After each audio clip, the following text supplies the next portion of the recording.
O que está acontecendo com a política externa dos Estados Unidos na Ásia Ocidental, perto do Irã e do Oriente Médio? Qual é a sua avaliação neste momento sobre a escalada e o aumento das forças militares ao redor do Irã? E essa retórica atual, em que de um lado temos negociações, e de outro, fala-se que um ataque pode acontecer a qualquer momento. Qual é a sua avaliação?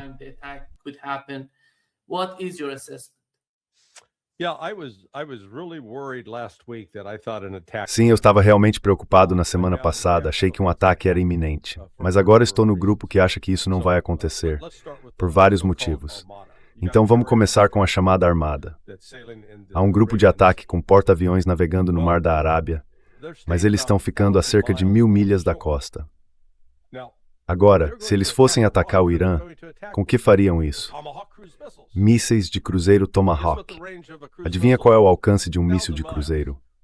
Cerca de 1.000 milhas. Talvez consigam estender um pouco, se não tiverem uma ogiva grande. Talvez cheguem a 1.500. De repente, o propósito aparente é: precisamos destruir todos os locais de mísseis balísticos do Irã. Mas eles nem conseguem chegar a um terço do caminho até Teherã a partir dali no mar. Esse é o problema número 1. Depois há a questão de por que eles estão ficando a 1.000 milhas da costa.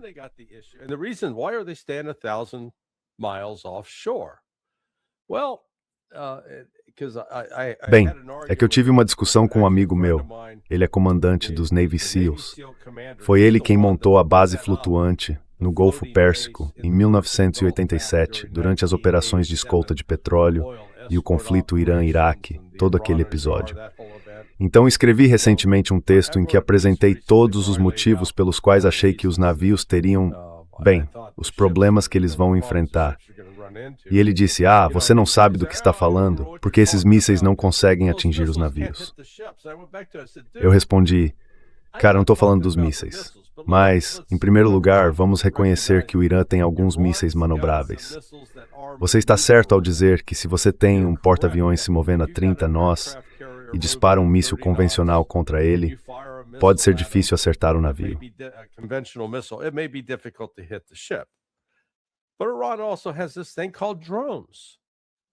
Mas o Irã também tem drones. Na verdade, de acordo com fontes abertas, eles possuem pelo menos 4 ou 5 modelos que podem percorrer mais de 1.000 quilômetros. Então eles têm drones que realmente conseguem alcançar grandes distâncias. E drones são manobráveis, não são estáticos.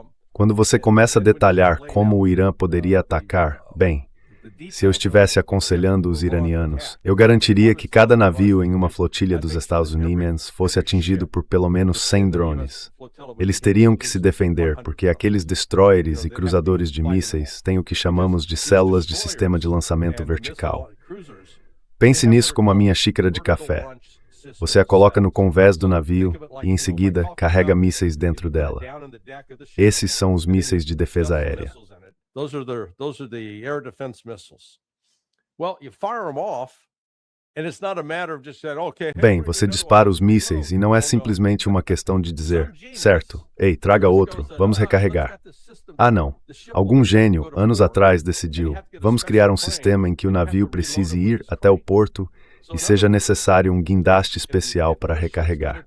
Ou seja, se esses navios se encontrarem numa situação de combate, eles carregam apenas cerca de 50 a 100 desses mísseis e disparam 2 ou 3 contra cada alvo que se aproxima. Então, faça as contas, digamos que você tenha 100 mísseis. Se o Irã lançar 75 drones contra um navio, ele vai ficar com cerca de 30 mísseis de defesa aérea a menos. Ou seja, se houvesse um confronto real, ele não duraria muito.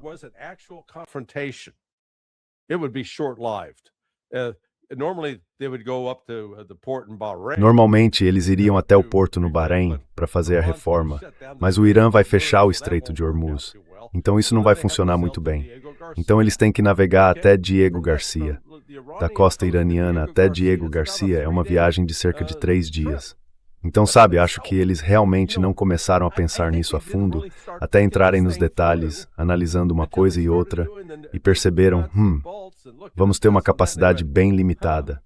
E então, quando se deram conta disso, Acho que finalmente conseguiram alguns dados satélite.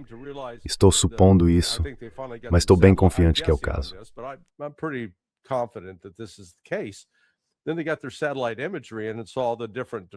Então eles obtiveram suas imagens de satélite e viram os diferentes sistemas de defesa aérea que o Irã possui agora. Sistemas que eles não tinham em 13 de junho de 2025. Somado ao fato de que os chineses, e eles estão divulgando isso em fontes abertas, seus satélites estão dizendo: "Ei, olhem onde estão todos esses sistemas de defesa aérea dos Estados Unidos. Eles são alvos fáceis porque não estão se movendo, são fixos, e o Irã pode destruí-los." E eu acho que isso, combinado com o fato de o Irã ter sido muito claro, não acho que fosse blefe, eles disseram: "Olhem, não vamos deixar vocês fazerem apenas um ataque simbólico contra nós. Se fizerem isso, vamos destruir todas as suas bases e eliminar Israel ao mesmo tempo. E não vamos parar até que sua ameaça seja eliminada." Agora, acho que eles fizeram isso por alguns motivos.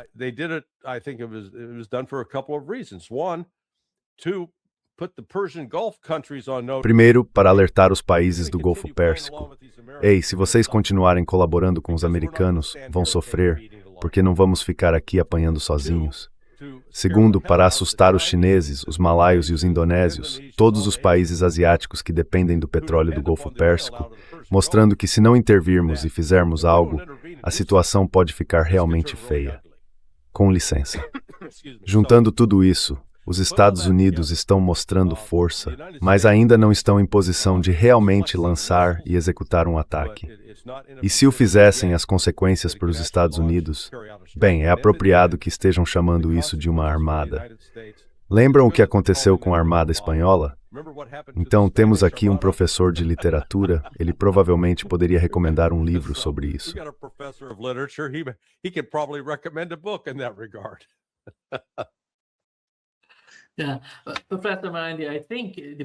Professor Marandi, acho que os pontos levantados por Larry são importantes, porque uma parte do argumento é como o Irã reagiria aos Estados Unidos. Mas não se trata apenas dos Estados Unidos. Trata-se da região, da segurança da região. Quais são as principais preocupações do lado iraniano? Larry está 100% certo. A questão para os iranianos é que eles precisam garantir que este capítulo de confronto chegue ao fim.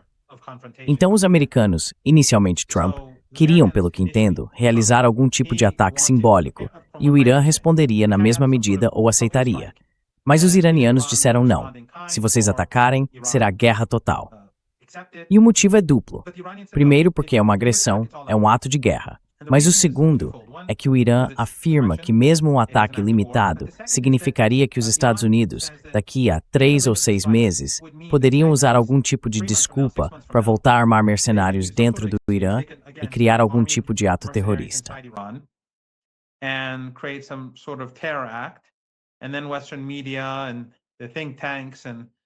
E então a mídia ocidental, os think tanks e os comentaristas iriam à televisão dizer que eles estavam assassinando manifestantes pacíficos.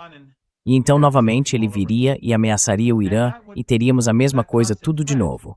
Essa ameaça constante impediria o Irã de funcionar normalmente. Então desta vez, os iranianos estão dizendo que já chega.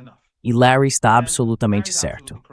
As capacidades de mísseis iranianas contra os israelenses, na minha opinião, são muito impressionantes. Acho que todos ficaram impressionados. Mas o fato é que as verdadeiras capacidades do Irã não são direcionadas a Israel. Isso é, de certa forma, um espetáculo secundário.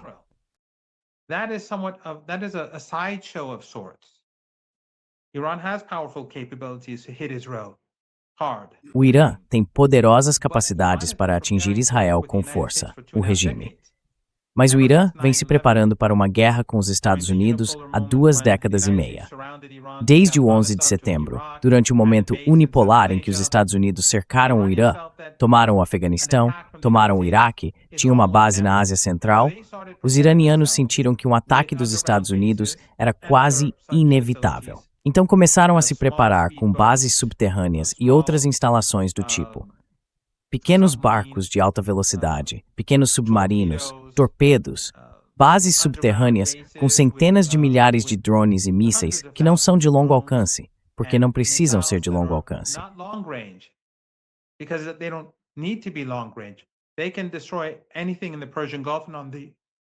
Eles podem destruir qualquer coisa no Golfo Pérsico e do outro lado dele sem usar mísseis de longo alcance, porque não é como a Palestina ou Tel Aviv, é muito perto. Então há todos esses mísseis e drones facilmente manobráveis que podem ser lançados em qualquer lugar. E claro, o Irã também possui mísseis superfície-mar. Muitos deles foram posicionados ao longo da costa do Golfo Pérsico nas últimas semanas para enviar uma mensagem aos americanos de que não apenas atacarão as bases dos Estados Unidos e seus navios, mas também todas as instalações de petróleo e gás, os petroleiros, tudo, seria destruído.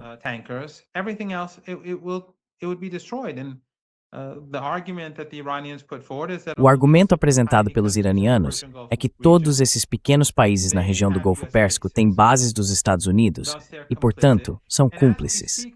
E neste exato momento, essas bases estão sendo utilizadas.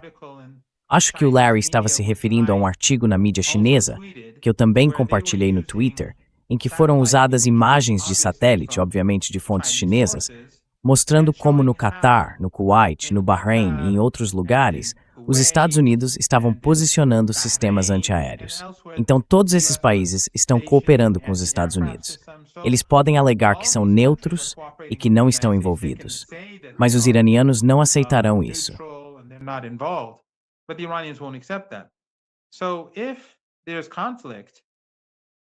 Então, se houver um conflito, a verdadeira capacidade iraniana estaria realmente direcionada aos Estados Unidos.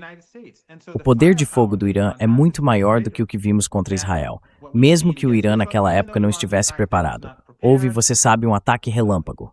Agora o Irã está muito mais preparado. Acho que isso derrubaria a economia global, e Trump reconhece isso. Agora, não estou dizendo que não haverá uma guerra, porque estamos falando do Trump. Se fosse um governo normal, eu diria que as chances de guerra seriam zero. Mas Trump é alguém imprevisível e está cercado de pessoas que colocam Israel em primeiro lugar. E, você sabe, algumas pessoas diriam que os arquivos de Epstein poderiam ter um impacto.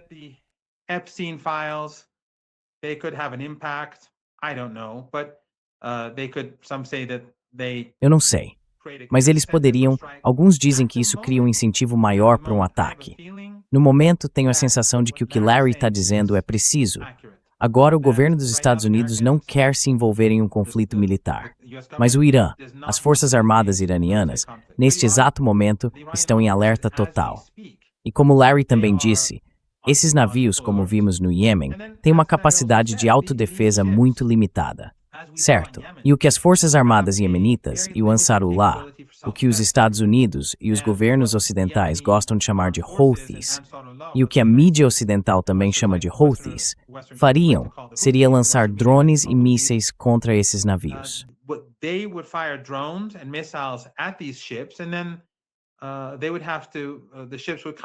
E então os navios teriam que disparar constantemente sistemas de defesa antimísseis e antidrone muito caros. Depois que esses sistemas fossem esgotados, eles teriam que se retirar, o que é muito custoso. Agora, novamente, isso não significa que não teremos um conflito militar. Mas há algo que eu gostaria de acrescentar aqui, porque às vezes recebo comentários de pessoas, é que tenho dito, tenho postado, e em minhas entrevistas, tenho afirmado que o Catar será destruído e o regime irá em colapso, assim como os Emirados e outros. Mas isso não significa que eu queira que isso aconteça. Não significa que o governo iraniano queira que isso aconteça.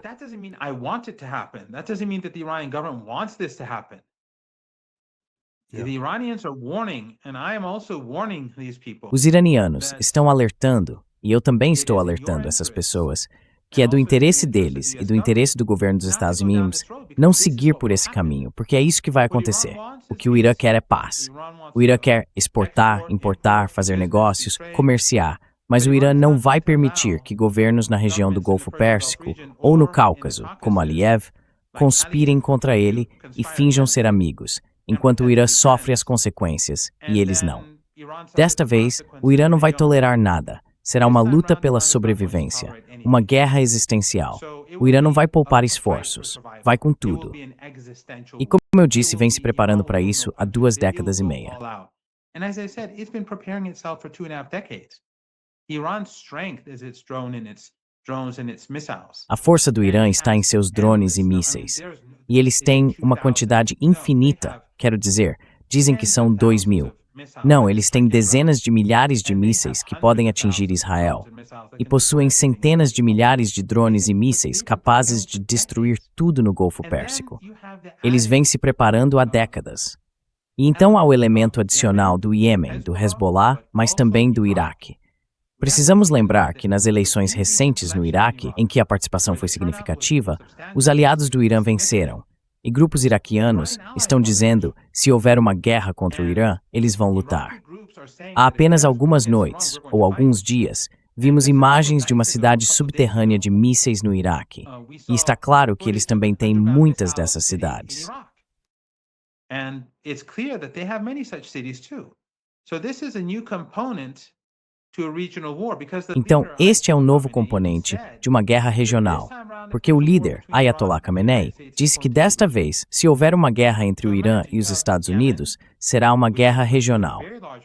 Então imagine que você tem o Iêmen, com uma população muito grande que vem se preparando para a guerra. Você tem o Iraque, que tem uma população enorme, algo em torno de, acho, 45 ou 47 milhões de pessoas. Este não é o mesmo Iraque de 3 ou 4 décadas atrás, que foi devastado quando os Estados Unidos o invadiram. Este é um Iraque cujas forças armadas são formadas por homens que lutaram contra o ISIS, que tem aliados em Teherã e que vem se preparando para uma guerra regional.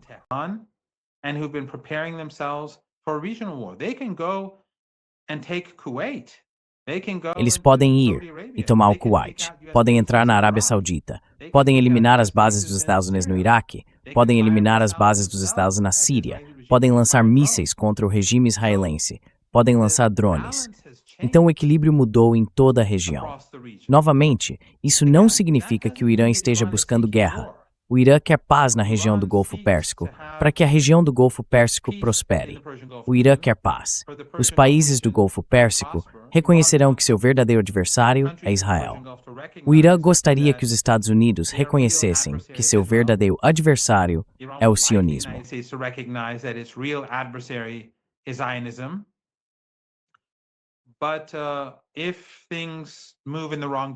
Mas se as coisas seguirem na direção errada, os iranianos têm se preparado.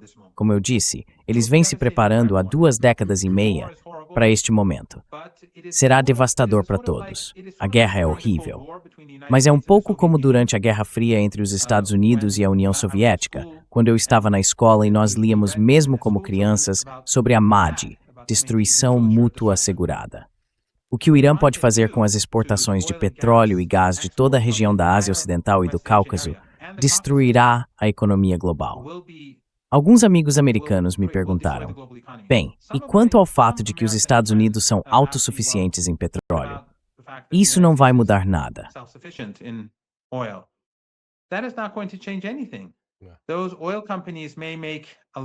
Essas companhias de petróleo podem ganhar muito dinheiro por algumas semanas, mas as fábricas, os consumidores, as empresas, seus custos vão disparar e isso derrubará a economia dos Estados Unidos.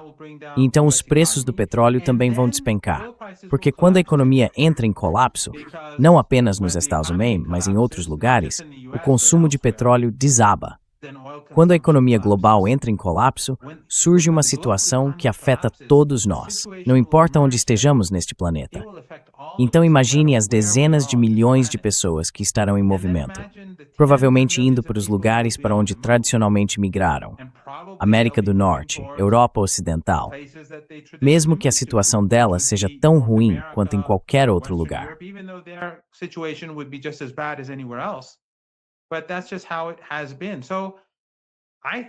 Mas é assim que tem sido.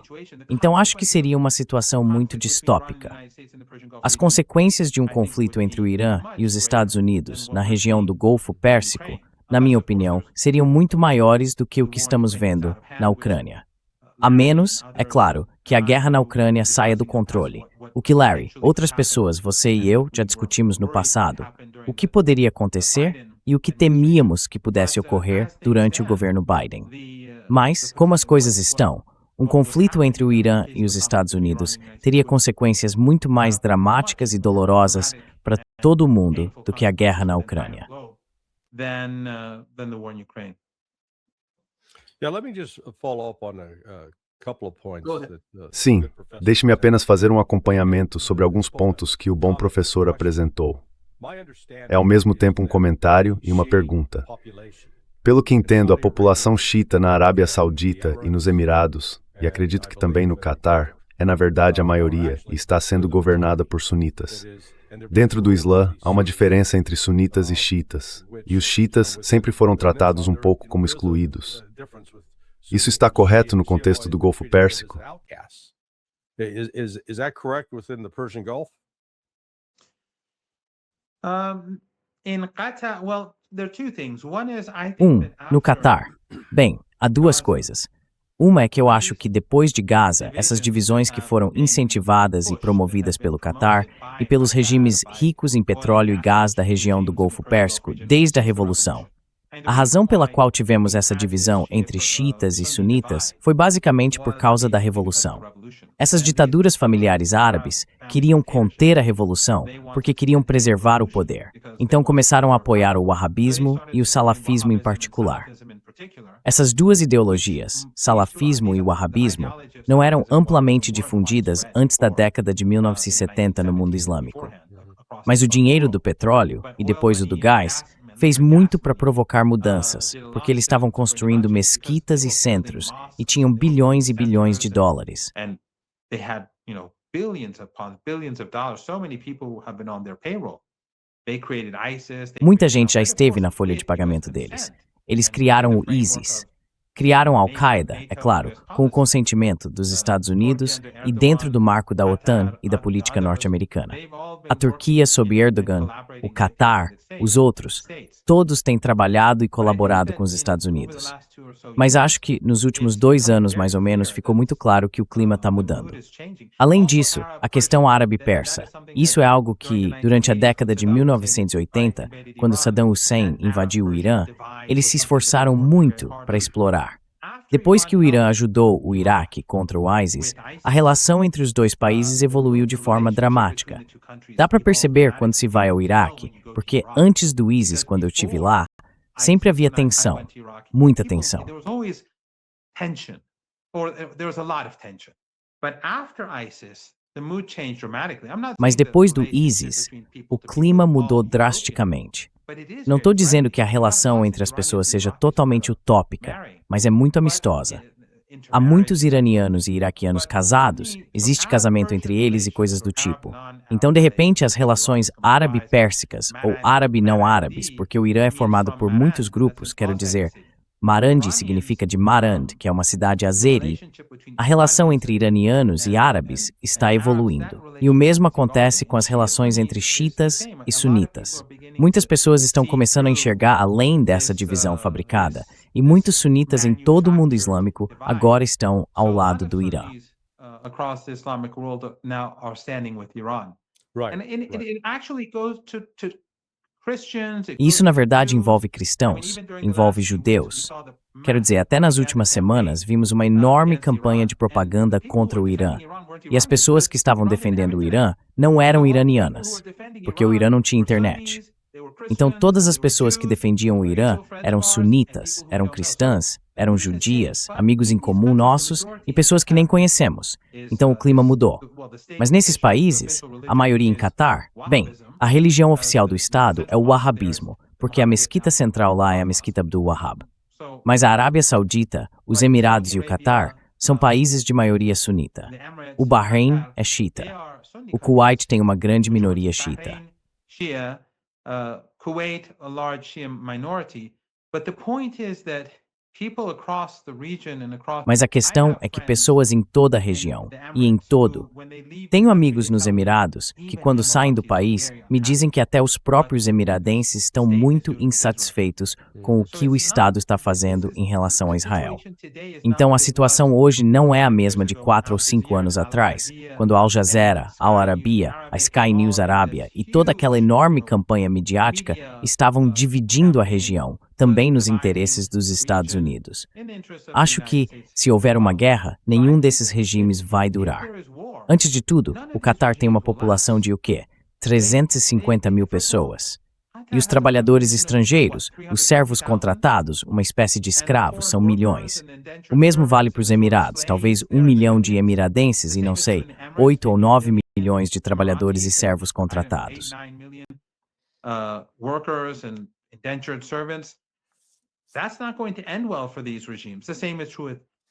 Isso não vai acabar bem para esses regimes. O mesmo vale para o Bahrein e o mesmo vale para a República do Azerbaijão. As pessoas lá não estão satisfeitas com essa aliança com o regime israelense. O papel que Aliyev desempenhou durante a Guerra de 12 Dias não é algo que os iranianos vão esquecer. E na República do Azerbaijão, há muitos que têm laços muito próximos com o Irã. Mais uma vez, espero que não haja guerra, e não quero ser mal interpretado. O Irã não busca guerra. Eu lutei numa guerra, perdi amigos em guerra. Fui ferido várias vezes, levei um tiro, tenho uma ferida de estilhaço, sobrevivi a 2 ataques químicos. Eu não gosto de guerra. Vi a guerra no Líbano, na Síria e no Iraque também. Mas o fato é que os Estados Unidos estão enfrentando uma situação que não serão capazes de controlar.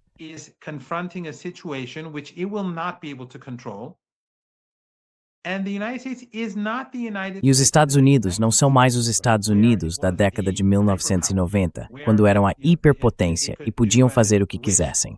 Isso não existe mais. Olhe para os mercados agora. Veja como estão instáveis. Observe a situação interna nos Estados Unidos. Não são boas notícias para Trump.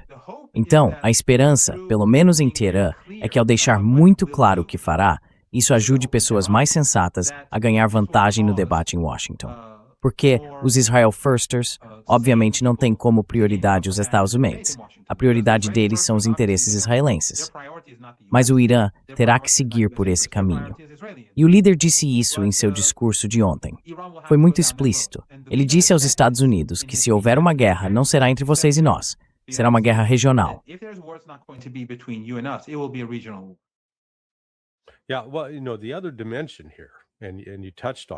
Bem, você sabe a outra dimensão aqui, e você mencionou isso, e eu sei que Alistair Cook e eu temos destacado esse ponto em nossos escritos recentemente, é que isso realmente tem a ver com o fim da hegemonia econômica dos Estados Unidos. Em outras palavras, nas últimas 3 semanas vimos uma volatilidade extraordinária nos mercados de ouro e prata, especialmente na prata. E o que está acontecendo aqui é uma batalha entre o papel, pessoas que vendem ações, e você pode pôr o preço da prata, vai subir, ou pode apostar em que vai cair. Mas tudo aí resume a sua capacidade real. Você consegue entregar a prata.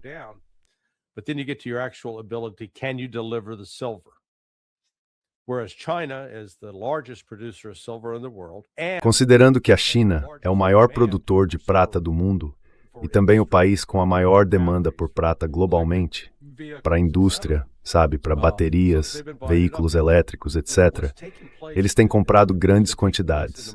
E o que vem acontecendo no mercado internacional simplesmente não faz sentido, porque o preço da prata caiu, digamos, para $80 nos Estados Unidos, enquanto em Xangai estavam comprando e vendendo prata por cerca de $120. Essa diferença de $40 é chamada de arbitragem.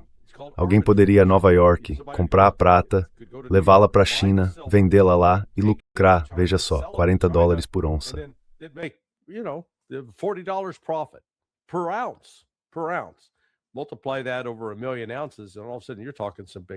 Multiplique isso por mais de 1 milhão de onças e, de repente, você está falando de muito dinheiro. Então isso vem acontecendo e parece que houve manipulação direta do mercado nos Estados Unidos para tentar conter isso. Agora, nesse contexto, temos Scott Bessent, o secretário do Tesouro, continuando a falar de forma depreciativa sobre a China, dizendo que vamos controlá-los, que vamos mostrar a eles o que fazer. Enquanto isso, os números reais de 2025 mostram que a China simplesmente redirecionou sua economia, basicamente dizendo: certo, não vamos mais nos associar aos Estados Unidos. Pense dessa forma.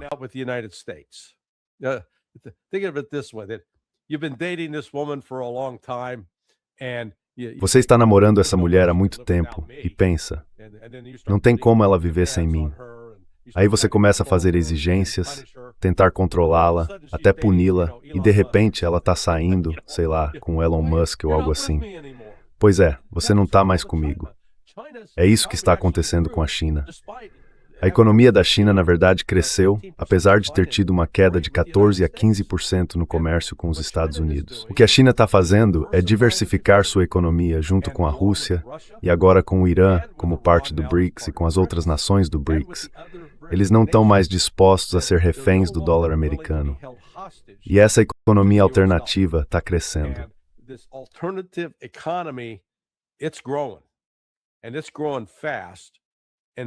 Está crescendo rapidamente, e esse é um dos fatores que os Estados Unidos têm tentado controlar. Acho que esse é outro motivo que está freando um ataque dos Estados Unidos ao Irã. Porque, se eles atacarem o Irã, já vimos o preço do petróleo Brent subir de 60 para 70 dólares. Se atacarem, o preço do petróleo vai subir ainda mais. O preço do ouro vai voltar a subir, o da prata também. Quero dizer, isso vai causar uma grande perturbação nos mercados internacionais. E como o professor Marandi observou corretamente, Trump não está exatamente obtendo bons resultados aqui nos Estados Unidos. Houve recentemente uma eleição especial no Texas para substituir um membro da Câmara dos Representantes, uma cadeira há muito tempo ocupada pelos republicanos.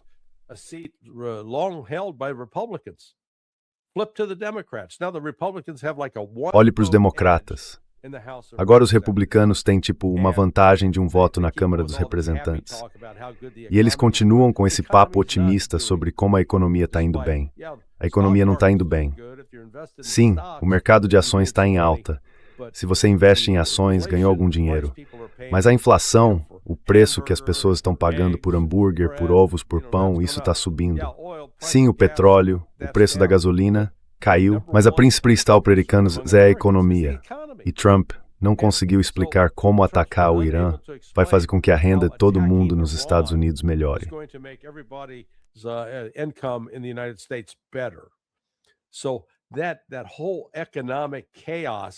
Então, todo esse caos econômico que está à espreita por aí é outro, eu chamaria felizmente de um efeito de contenção, porque os outros países do Golfo, dos quais Trump está contando para investir trilhões nos Estados Unidos, acho que estão indo até ele dizendo: se você fizer isso, não poderá mais contar com o nosso dinheiro. Então isso quero dizer, é um momento muito perigoso. E o outro aspecto que o Irã tem a seu favor é o apoio da Rússia e da China. Isso é algo que eles... Bem, em parte, o Irã teve culpa lá em junho, eu diria, porque havia rejeitado algumas ofertas de ajuda da Rússia e da China. Foi mais algo como: não, obrigado, prefiro fazer sozinho. E então eles descobriram: ok, aprenderam com Ringo Starr. Você se vira com uma ajudinha dos amigos, certo?